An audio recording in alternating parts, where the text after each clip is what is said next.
Hello. Welcome along to Medical Qigong 3. So, are you prepared? Are you ready? Ready as you'll ever be. I think you are ready. I think this afternoon, and well, for the rest of this time we're here, we will do lots and lots of practical.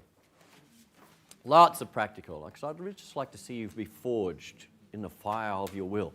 Do you remember the old Bruce Lee movie, Enter the Dragon? Do you remember that years ago? Where Han said something about that your spirit or whatever was forged in the fire of your will.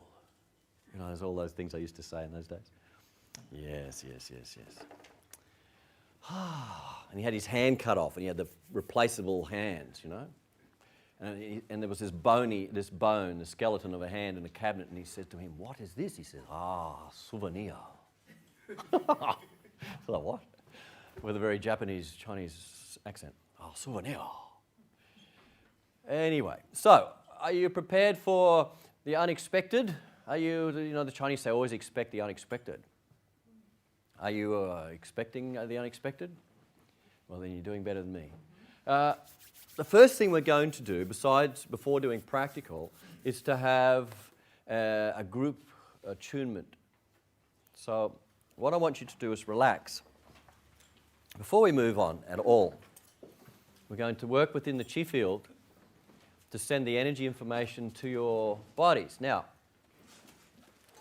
partly when we're doing healing, we're talking about developing a chi field. Right energy information within the space for assisting learning. The chi field can be for anything. You know, if you could have the chi field around a classroom for students to cooperate better and to learn better, get on with each other and not fight and carry on, you know, pay more attention. But our chi field can be for anything. But part and parcel of empowerment is part chi field and part divinity, part what we call working with ancestral chi and divine spiritual entities and things like that. So part of it is not something that you can just muster within a chi field. It's not something you can produce in a chi field. You can't produce a chi field and say, okay, within this chi field I produce the Amitabha Buddha or something, you know.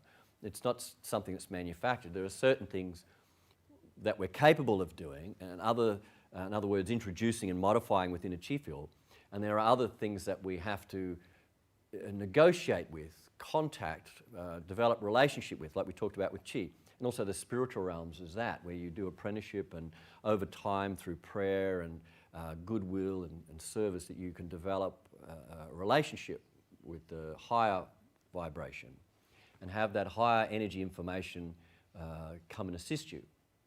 And a lot of the time that higher energy information assists you in the form of something you can recognize. So a lot of the time the mouthpiece for divine spiritual information is through a figure you can recognize. And a lot of the time that's tapered and modified to suit the culture so that it's easily recognizable by the people so they can associate with it rather than an amorphous cloud that's giving them wisdom, you know. So if it's in the shape of a woman or a man and it looks divine and it looks beautiful, well then we can associate with something regal and royal, of something of a higher stature, and it makes sense to us. You know, we don't usually have the image of the divine as something grotty and downtrodden and beaten and you know, filthy. It's usually something pure and beautiful.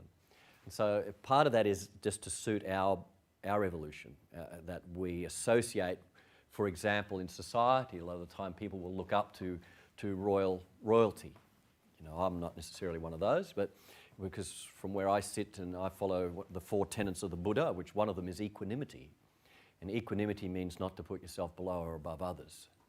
And so the idea of people setting themselves up in a higher station than others is for me an abomination. I actually don't like it at all. So this hierarchical system in society is something that I disagree with totally. That being said, that's my political view and we'll get past that. But generally society looks up to royalty or those who are given the title of being kings and queens and prince and princesses, etc. And associated with that is an image, and the image is usually of unattainable riches and unattainable beauty, sort of something that's unattainable in terms of the particular clothes they wear and the vehicles they drive, and you know. And so a lot of times the spiritual messages are brought through images that we look up to, that we can associate as being something worthy. So sometimes, like for example, the image of Kuan Yin Bodhisattva, Kuan Yin Buddha, is always of some being who's beautiful and slim and beautiful clothes and jewels and exquisite, in other words. So we associate with that. So this is very clever, that the spiritual message a lot of the time tends to be brought through, if it's brought through a human form of something that we can respect. It makes sense. So Qigong is like that. One of the things I've talked about in the past with people is how we, over time in doing Qigong, can develop the right heart and mind so that we can develop a relationship with the spirit of Qigong. Now, the spirit of Qigong for me is not one entity. It's, in a sense, an essence, a vibratory nature, and a set of intelligences that oversee it.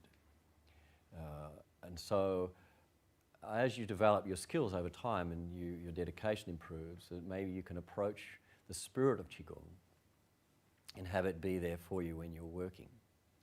So this is something that you will feel very honoured to achieve if you do.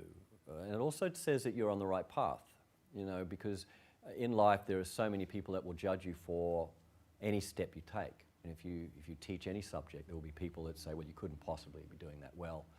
My teacher says this teacher says that. So people will want to confuse what you do and attempt to maybe even put you off your path. And I think it takes a lot of steel, a lot of metal to continue to teach and stick to a truth, have a sense of what is right and be able to teach it and not be shy about saying what you feel about things. I think any teacher of worth over time learns that. And I think I'm learning that. Every teacher learns that. It's something that's not easy to do. I think initially we all, when we're novices in teaching and passing over information, we tend to be guided by a manual and steps in that manual. And over time you don't. You,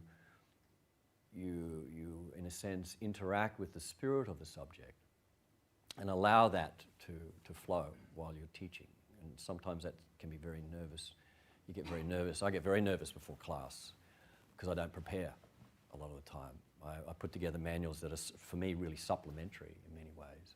Because I feel that the Qigong is a living, dynamic thing. And the best way to impart that knowledge is in a living, dynamic way.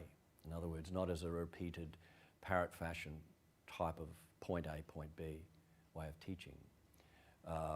When I started teaching that way, I found it very difficult to do. But I also find it's where the interaction with the now and the living quality of the now and what the dictates are of the students and the dictates of the time and place and the dictates of spirit and the essence of it will give the necessary subject matter. Does that make sense?